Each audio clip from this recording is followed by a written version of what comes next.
بسم اللہ الرحمن الرحیم۔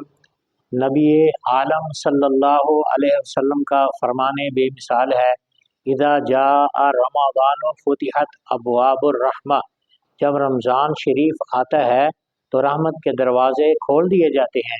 دوسری حدیث شریف میں ہے، اذا جاء رمضان فتحت ابواب السماء، جب رمضان آتا ہے تو آسمانوں کے دروازے کھول دیے جاتے ہیں۔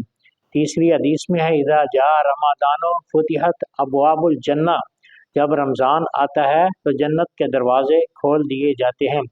جو مسلمان شروع سے لے کر آخر تک کسی وقت بھی کوئی نیک عمل کرتا ہے تو اس پر رحمتیں برستی ہیں اور اس کا نیک عمل آسمانوں کی طرف مقبولیت کے درجات میں پہنچ جاتا ہے، اور پہنچ کر وہ جنتی بن جاتا ہے۔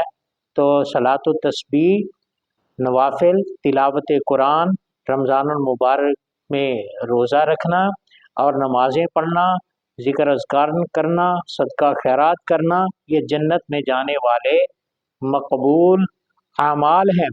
رمضان شریف کی برکت سے وہ جنتی ہوتا ہے۔ اس میں زیادہ سے زیادہ درود پاک پڑھنا چاہیے، نیک اعمال کرنے چاہیے، ماں باپ کی فرما برداری کرنی چاہیے، حقوق العباد کا خیال کرنا چاہیے، عزیز و اقارب رشتہ داروں کے ساتھ اچھا سلوک کرنا چاہیے۔